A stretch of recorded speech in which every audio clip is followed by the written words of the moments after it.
بسم اللہ الرحمن الرحیم۔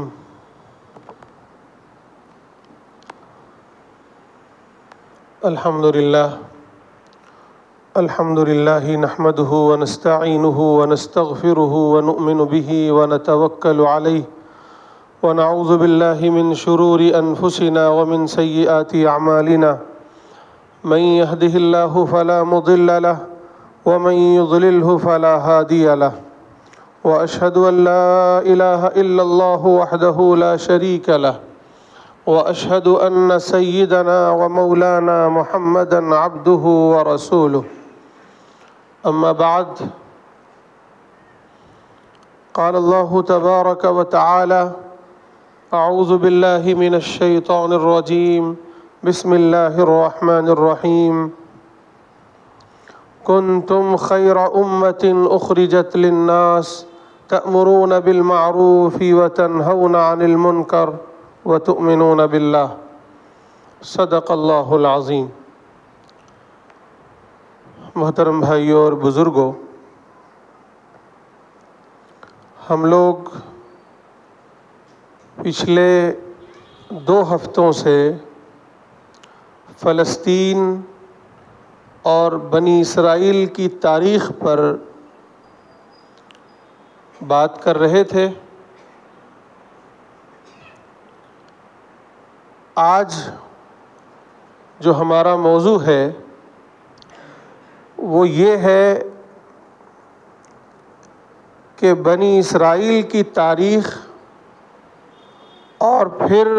امت مسلمہ کی تاریخ، اس کا ایک جائزہ،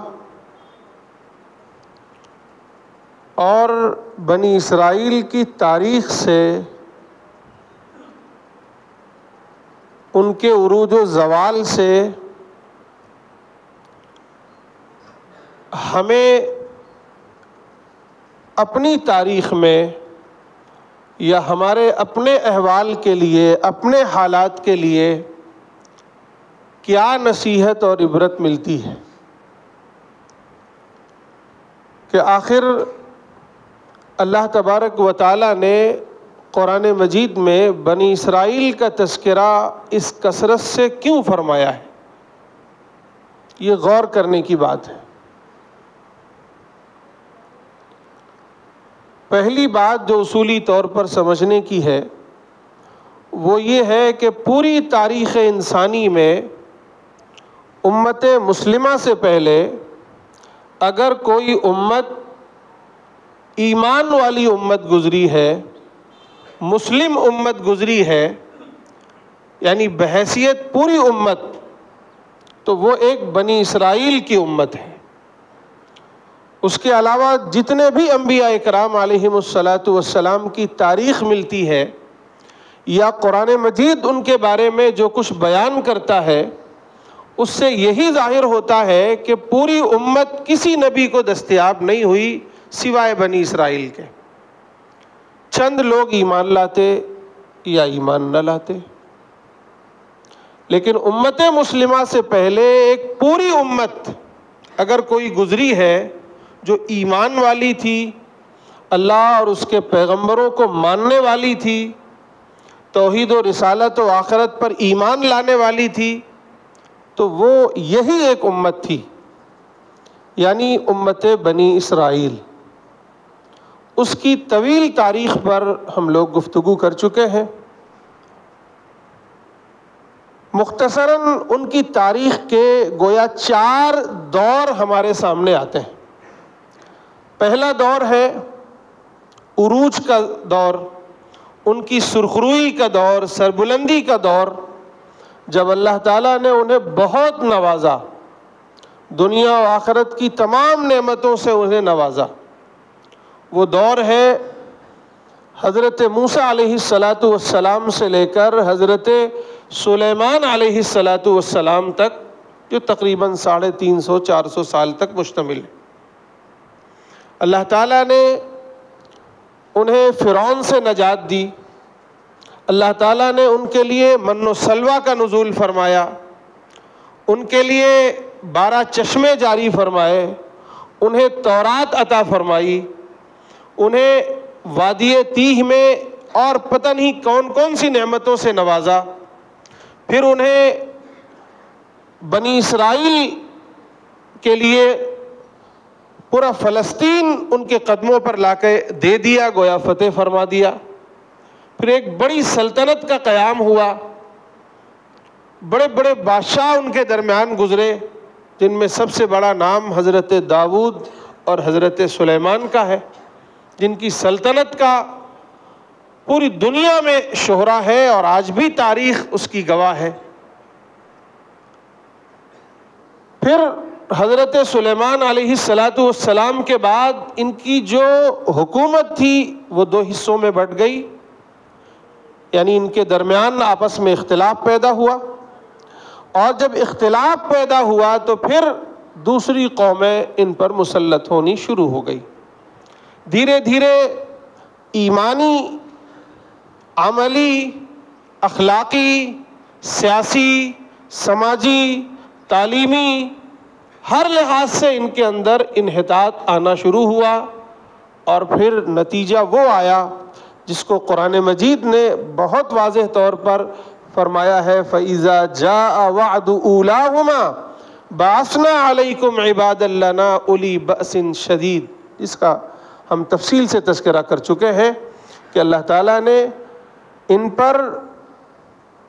بخت نصر کو مسلط کر دیا، اس نے ان کی اینٹ سے اینٹ بجا دی، لاکھوں لوگوں کو تہہ تیگ کیا، ان کی عزت و ناموس کو پامال کیا گیا،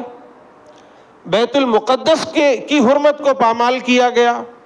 لاکھوں لوگوں کو بھیڑ بکریوں کی طرح غلام بنا لیا گیا۔ یہ گویا دوسرا دور ہے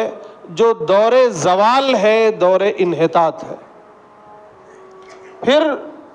ذوالقرنین نے انہیں دوبارہ اٹھایا، دوبارہ فلسطین میں لا کر آباد کیا، پھر ان کی حکومت کا قیام عمل میں آیا، پھر ان کے درمیان انبیاء آئے، پھر ان کے اندر ایک سدھار پیدا ہوا، پھر ان کے ایمان و اعمال، اخلاق، ہر لحاظ سے ان کے اندر ایک تبدیلی آئی، تو یہ پھر عروج پر آئے، پھر اللہ تعالیٰ نے انہیں نوازا، پھر ان کی حکومت و سلطنت قائم ہوئی۔ پھر اسی دوران جو ہے آگے چل کر ان کے درمیان حضرت عیسیٰ علیہ السلام آئے، لیکن انہوں نے پھر وہاں سے بدمعاشی شروع کی، ہٹ درمی شروع کی، اور مختصر یہ کہ انہوں نے حضرت عیسیٰ کو جھٹلایا، ان پر جھوٹے مقدمے چلائے، انہیں ان کے زوم کے مطابق انہیں سولی دے دی، لیکن اللہ تعالیٰ نے انہیں آسمانوں پر اٹھایا، اور قرب قیامت وہ واپس آئیں گے۔ پھر یہاں سے جو دور زوال ان کا شروع ہوتا ہے، تو پھر 70 عیسوی تک یہ آ کر پھر اپنی زوال کی انتہا کو پہنچے۔ ٹائٹس رومی آیا جس نے انہیں پھر اسی طرح کی مار ماری، اسی طرح تباہ و برباد کیا، اسی طرح انہیں قتل کیا، اسی طرح ہیکل سلیمانی کو پھر نیست و نابود کر دیا، پھر انہیں غلام بنایا گیا، پھر انہیں مار مار کر پوری دنیا میں بھگایا گیا، اور وہ 70 عیسوی سے لے کر یہ 20ویں صدی تک یہ مسلسل پوری دنیا میں تقریباً 1800-1900 سال تک پوری دنیا میں بھٹکتے رہے۔ یہ اس کے بعد پھر 1948 میں آ کر یہ اسرائیل کا قیام ہوا، جہاں سے پھر انہوں نے یہ کوشش کی کہ پوری دنیا سے یہودیوں کو جمع کر کے فلسطین میں لانا شروع کیا۔ یہ ہے یہودیوں کی مختصر تاریخ۔ اب اسی کی روشنی میں امت مسلمہ کی تاریخ پر آئیے غور کرتے ہیں کہ 6 صدی عیسوی میں جب حضور پاک علیہ السلام اس دنیا میں تشریف لائے، آپ نے نبوت کا اعلان فرمایا، اور 23 سال کی طویل مدت میں اور بڑی محنت و مشقت کے ساتھ جب ایک امت تیار کی آپ نے، اور اس امت کا جو شیرازہ تھا، گویا اس وقت یہ عرب بالکل بکھرے ہوئے تھے، اسے پھر سے ایک جگہ مجتمع کیا، ان کے اندر پھر سے، اور یہ گویا وہ بنی اسرائیل کی دوسری شاخ بنی اسماعیل تھی جو مکے اور مدینے اور اطراف میں آباد تھی۔ تو اللہ کے نبی صلی اللہ علیہ وسلم کی اس 23 سالہ جد و جہد، اس 23 سالہ نبوت اور اس 23 سالہ محنت کے نتیجے میں جو انقلاب برپا ہوا، پوری تاریخ انسانی کا سب سے بڑا انقلاب جو برپا ہوا، پھر اس کے اثرات دور تک جاتے ہیں۔ اللہ کے نبی صلی اللہ علیہ وسلم کے دور میں، پھر حضرت ابو بکر کے دور میں، پھر حضرت عمر فاروق، پھر حضرت عثمان غنی، پھر حضرت علی، پھر بنو امیہ، پھر بنو عباس، یہ پوری 1000 سال کی تاریخ ہے کہ دھیرے دھیرے دھیرے دھیرے یہ مسلمان پوری دنیا پر، یا یہ کہیے کہ دنیا کے تقریباً 2/3 حصوں پر یہ غالب آ گئے۔ ایک طرف افریقہ کے علاقوں تک ان کی سرحدیں، تو دوسری طرف یورپ کے دہانے پر، ادھر فرانس کے علاقوں پر، ادھر ہندوستان، اور ادھر اور چائنا کے مشرق میں، چاروں طرف یہ مسلمانوں کی ایک پوری تاریخ ہے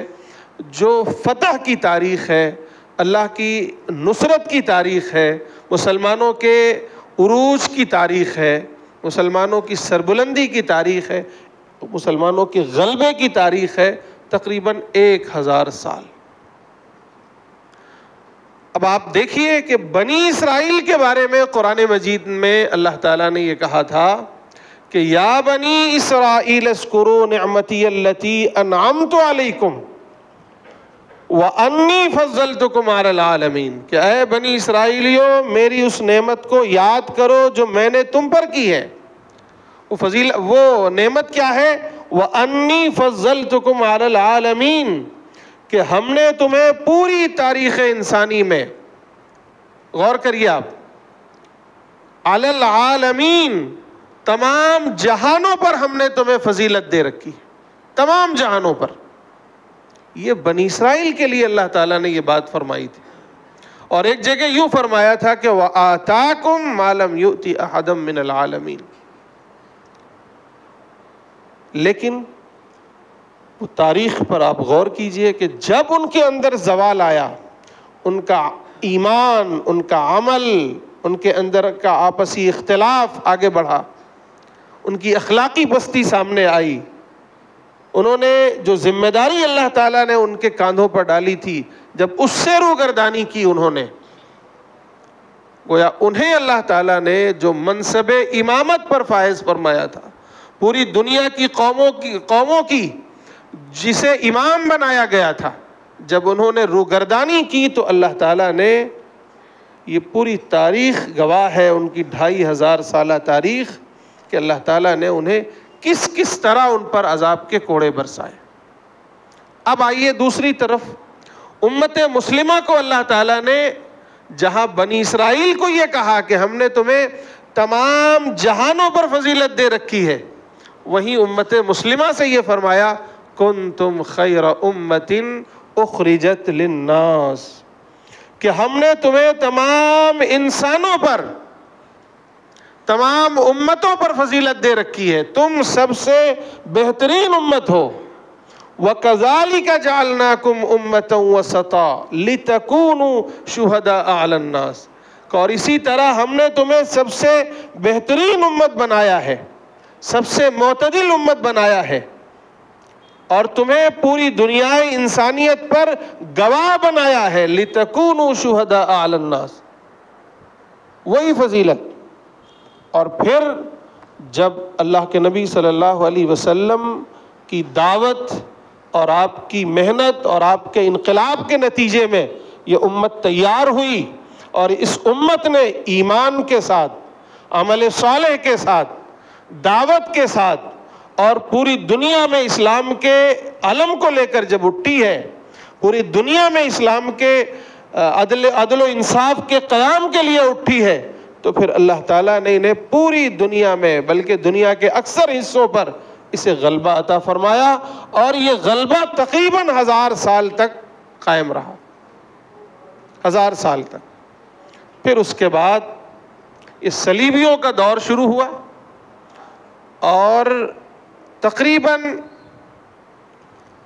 10ویں یا 11ویں صدی کی بالکل شروع میں بیت المقدس جو حضرت عمر فاروق رضی اللہ تعالیٰ عنہ کے دور سلطنت سے مسلمانوں کے قبضے میں تھا، مسلمانوں کے ہاتھ میں تھا، وہ اب صلیبیوں کے ہاتھوں مسلمانوں کے ہاتھوں سے نکل گیا۔ نہ صرف یہ کہ بیت المقدس یہ فلسطین نکلا مسلمانوں کے ہاتھوں سے، بلکہ وہی تاریخ دہرائی گئی جو بخت نصر کے دور میں بنی اسرائیلیوں کے ساتھ دہرائی گئی تھی، جو ٹائٹس رومی کے دور میں بنی اسرائیل کے ساتھ تاریخ دہرائی گئی تھی، وہی اب اس دور میں آ کر امت مسلمہ کے ساتھ دہرائی گئی۔ بیت المقدس کی حرمت کو پامال کیا گیا،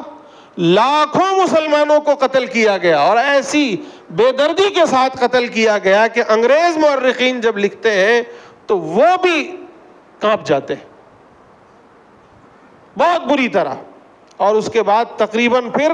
88 سال تک بیت المقدس عیسائیوں کے قبضے میں رہا۔ پھر صلاح الدین ایوبی کو اللہ تعالیٰ نے کھڑا کیا، یعنی گویا وہ اس دور کی جیسے بنی اسرائیل کا یہ حال ہوتا تھا کہ جو لوگ زوال پر آمادہ ہو گئے ہوں، جو لوگ اللہ کی نافرمانی پر آمادہ ہو گئے ہوں، جن کی اخلاقی پستی، ایمانی پستی، عملی پستی جگ ظاہر ہو، ان کو اللہ تعالیٰ ختم فرماتے تھے، ایک نئی نسل کو آگے بڑھاتے تھے۔ ایسے ہی یہ ہوا کہ یہ بنی اسماعیل یعنی بنو عباس یہ بالکل اپنے دور کے بالکل زوال کے دور میں پہنچ چکے تھے،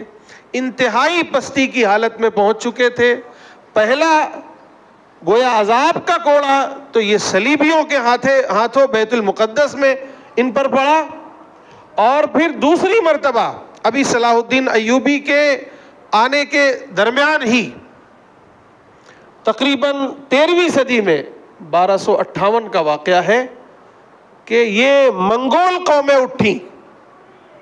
بالکل وحشی اور جنگلی قومیں، اور یہ آ کر مسلمانوں پر حملہ آور ہوئیں۔ پہلے تو الگ الگ عراق ہے اور دیگر شام ہے، دوسرے علاقوں کو یہ فتح کرتے ہوئے آگے بڑھی، اور پھر اخیر میں جا کر بغداد جو مسلمانوں کا دارالسلطنت تھا اس کی اینٹ سے اینٹ بجائی۔ یعنی یہ گویا وہ جو بنی اسرائیل کے ساتھ وعدہ اولا ہوا تھا، اب یہ دوسری مرتبہ مسلمانوں پر دوسری جگہ پر جو مسلمانوں کا دارالسلطنت تھا بغداد، وہاں یہ واقعہ پیش آیا، اور بنو عباس کا آخری جو خلیفہ تھا معتصم باللہ، وہ وہاں مارا گیا۔ وہاں حرم کی عورتوں کے ساتھ جو کچھ ہوا وہ دنیا جانتی ہے کہ ان کی عزتیں پامال کی گئیں، لاکھوں لوگوں کو تہہ تیگ کیا گیا، اور وہ منگول اور تاتاریوں کے بارے میں آپ جانتے ہیں کہ وہ تو تاریخ کے سب سے خطرناک وحشی ترین لوگ تھے۔ انہوں نے پھر مسلمانوں کی اینٹ سے اینٹ بجائی، وہی تاریخ پھر دہرائی گئی جو بخت نصر نے دہرائی تھی۔ یہ اب بغداد میں ہوا۔ وہ تو پھر اللہ تعالیٰ نے اب اس دوران 2 واقعات بہت تیزی سے ظہور میں آئے۔ ایک تو بیت المقدس کو، فلسطین کو سلطان صلاح الدین ایوبی نے دوبارہ 88 سال کے بعد اسے فتح کیا، اور ادھر یہ جو منگول تھے، تاتاری تھے، چنگیزی تھے، یہ وحشی لوگ، ان میں سے دھیرے دھیرے کچھ قبائل ایمان قبول کرنا شروع کر دیے۔ یہ اللہ کی مشیت ہے۔ اللہ نے قرآن مجید میں جگہ جگہ اس بات کو بہت واضح طور پر فرمایا ہے کہ وَإِن تَتَوَلَّوْا يَسْتَبْدِلْ قَوْمًا غَيْرَكُمْ ثُمَّ لَا يَكُونُوا أَمْثَالَكُمْ۔ کیا ایمان والو، اگر تم روگردانی کرو گے، تم منہ پھیرو گے، اپنی ذمہ داریوں سے، اپنے ایمان سے، اپنے دین سے، اپنے اعمال سے،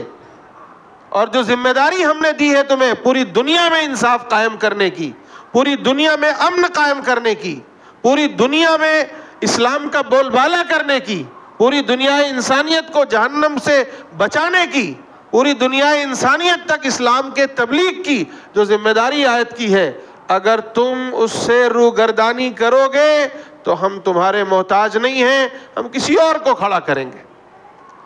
تو پھر وہ علامہ اقبال نے بہت خوبصورت شعر یہاں کہا ہے کہ ہے آیا یورش تاتار کے افسانے سے،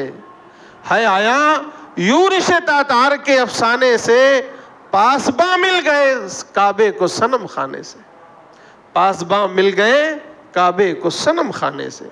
پھر یہی تاتاری، یہی منگول، یہی وحشی، یہی چنگیزی جنہوں نے مسلمانوں کی اینٹ سے اینٹ بجائی تھی، ان کی خلافت کو تاتار کیا تھا، تار کیا تھا۔ بغداد کی گلیاں گویا خون کی ندیاں بن گئی تھی، مسلمانوں کے کتب خانے اس طرح جلائے گئے تھے، دینی کتابیں، ہر طرح کی کتابیں، کہ دریا جو ہے وہ سیاہ ہو گئے تھے، دریا کا پانی سیاہ ہو گیا تھا۔ مسلمانوں کے سروں کو اس طرح کاٹا جاتا تھا کہ ان کے سروں کے مینار بنائے جاتے تھے، یہ حالت تھی۔ وہی تاتاری قوم مشرف با اسلام ہوئی۔ ہے آیا یورش تاتار کے افسانے سے، پاسباں مل گئے کعبے کو صنم خانے سے، کہ اب تاتاریوں کو اللہ تعالیٰ نے پھر سے اسلام کی پاسبانی کے لیے چن لیا، کیونکہ یہ اسلام کی طاقت ہے کہ اسے جب بھی دبایا جائے گا، جتنا دبایا جائے گا، یہ ابھرے گا۔ یہ ہو سکتا ہے، یہ ہو سکتا ہے۔ اقبال نے کہا تھا کہ نشے میں کا تعلق نہیں پیمانے سے، کہ نشے میں کا تعلق نہیں پیمانے سے، پیمانہ بدلے گا لیکن اسلام کی جو طاقت ہے وہ باقی رہے گی۔ مسلمان روگردانی کریں گے، اللہ تعالیٰ ان کی جگہ کسی اور کو کھڑا کر دے گا، کسی اور کو کھڑا کر دے گا، لیکن اسلام مغلوب ہو جائے، اسلام دنیا سے مٹ جائے، یہ نہیں ہو سکتا۔ اور پھر یہی ہوا کہ منگول، یہ چنگیزی، یہ تاتاری کھڑے ہوئے، اور پھر یہ ہندوستان میں جو منگول مغل سلطنت قائم ہوئی، یہ وہی انہی کا قبیلہ تھا۔ یہ جو سلطنت عثمانیہ اس کے بعد قائم ہوئی، یہ انہی کا قبیلہ تھا، انہی کا بچھڑا ہوا قبیلہ تھا۔ یہ پھر ایک طویل تاریخ ہے، تقریباً 300-400 سال کی، کہ پوری دنیا میں پھر سے اسلام کا اور مسلمانوں کا بول بالا ہوا۔ لیکن پھر وہی مسلمانوں میں زوال آیا، ایمانی، عملی، دعوتی، اخلاقی، سیاسی، سماجی پستی سامنے آئی، پھر زوال آیا، تو پھر اللہ تعالیٰ نے دوسروں کو مسلط کیا۔ وہ دور یاد رکھیے 19ویں صدی کا، کہ پوری دنیا میں یہ عیسائی، یہ سامراج کے لوگ، یہ انگریز پوری دنیا میں جو غالب آئے ہیں، تو ادھر سلطنت عثمانیہ ختم ہوئی، ادھر مغل سلطنت ختم ہوئی، اور پھر اخیر میں جا کر یہ فلسطین میں اسرائیل کا قیام ہوا۔ اور اب گویا یہ مسلمانوں کا بھی دور زوال چل رہا ہے۔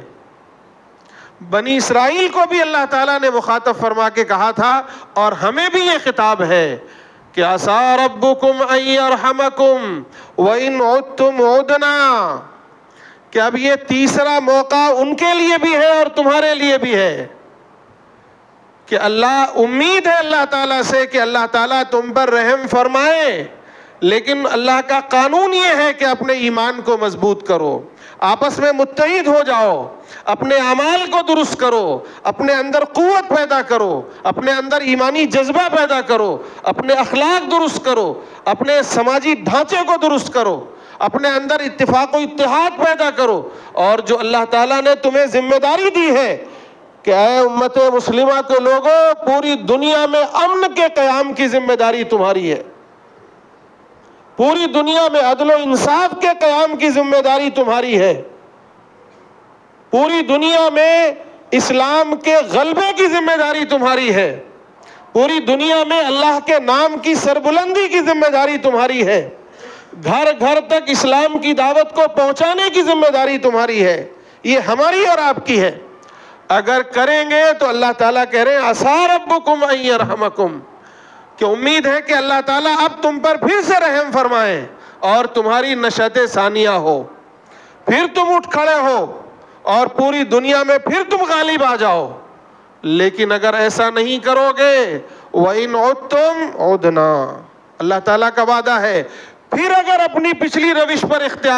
پچھلا قدم پھر تم اٹھاؤ گے، تم یعنی منہ پھیرو گے، پیچھے ہٹو گے، عُدْنَا، ہم بھی وہی کریں گے. ہمارا یہ قانون ہے. ایسا نہیں ہے کہ بنی اسرائیل کے ساتھ کوئی اور قانون تھا اور تمہارے ساتھ کوئی اور قانون ہوگا. اس زوم میں مبتلا نہ ہو جانا مسلمانوں، جس زوم میں یہود مبتلا ہوئے تھے. یہود کہتے تھے نحن ابناء اللہ و احباؤ، ہم اللہ کے بڑے قریبی ہیں، بڑے محبوب ہیں، ہم ان کے اللہ کے بیٹے ہیں، ہم بڑے خاص لوگ ہیں اللہ کے، ہمارے ساتھ اللہ کا معاملہ وہ نہیں ہے جو دوسری قوموں کے ساتھ ہوگا. یاد رکھو اللہ کا یہ قانون نہیں ہے. وَلَن تَجِدَ لِسُنَّتِ اللَّهِ تَبْدِيلًا وَلَن تَجِدَ لِسُنَّتِ اللَّهِ تَحْوِيلًا. اللہ کا یہ وعدہ ہے کہ اللہ کا جو قانون ہے وہ سب کے لیے برابر ہے، وہ کبھی بدلنے والا نہیں ہے. اگر انہوں نے روگردانی کی ہے، اللہ کی طرف سے عذاب کا کوڑا برسا ہے، تو تم بھی روگردانی کرو گے تو اللہ کی طرف سے عذاب کا کوڑا برسے گا، اور برس رہا ہے اس وقت. اللہ کے نبی صلی اللہ علیہ وسلم نے فرمایا تھا کہ وہ دور آئے گا کہ جب تم اپنے پہلوں کی راہ پر چلو گے، شبرم بشبرن وزرام بزرائن حذو النال بالنال، کہ اگر وہ ایک بالش چلے ہیں تو تم بھی ایک بالش چلو گے، وہ ایک ہاتھ چلے ہیں تو تم بھی ایک ہاتھ چلو گے، اگر وہ ایک جوتے کے برابر آگے بڑھے ہیں تو تم بھی بڑھو گے. جیسے جیسے وہ چلے وہی حالات آج ہمارے ہیں. اگر ہمیں واقعی اس پستی سے، اس ذلت سے، اس ذبوحالی سے، اس مغلوبیت سے، اس محکومی سے باہر نکلنا ہے میرے بھائیوں، تو میں نے پچھلے ہفتے بھی یہ بات واضح کی تھی، پھر واضح کرتا ہوں. مختصراً ایک فہرست بنائی جائے تو 3 کام بنتے ہیں. نمبر 1، اپنے ایمان و اعمال کو درست کریں، اپنے ایمان کو تازہ کریں، اپنے اعمال کو درست کریں، نمبر 1. نمبر 2، آپس میں متحد ہو جائیں، سیسا پلائی ہوئی دیوار بن جائیں کہ ایک مومن کا بھائی ہے. اور نمبر 3، تیسرا کام یہ ہے کہ اللہ نے اس دین کی تبلیغ کی ذمہ داری، پوری دنیا میں عدل و انصاف کے قیام کی ذمہ داری، پوری دنیا میں امن و امان کے قیام کی ذمہ داری ہمارے کاندھوں پر رکھی ہے. ہم اٹھیں اور پوری دنیا کو اسلام کا پیغام سنائیں، پوری دنیا کو امن کا پیغام سنائیں، پوری دنیا میں عدل و انصاف کے قیام کی کوشش کریں، ہر مظلوم کا ساتھ دیں، جہاں کہیں بھی فساد ہے اسے مٹانے کی کوشش کریں، کفر و شرک کو مٹانے کی کوشش کریں، اور پوری دنیا میں اللہ کے نام کا چرچا کریں. یہ ہماری ذمہ داری. 3 ذمہ داریاں. نمبر 1، اپنے ایمان و اعمال کو درست کریں. نمبر 2، آپس میں متحد ہو جائیں، سیسا پلائی ہوئی دیوار بن جائیں. اور نمبر 3، پوری دنیا کے سامنے اسلام کا جو نظام ہے، اسلام کی جو دعوت ہے اسے پیش کریں. پوری دنیا میں امن کے قیام کی کوشش کریں، پوری دنیا میں عدل و انصاف کے قیام کی کوشش کریں، اور ہر کچے پکے گھر میں اسلام کی دعوت کو، اللہ کے نام کو، اسلام دین کی دعوت کو پہنچانے کی کوشش کریں گے انشاءاللہ. اللہ تعالیٰ مجھے بھی اور آپ سب کو بھی عمل کی توفیق نصیب فرمائے. وآخر دعوانا ان الحمد للہ رب العالمین.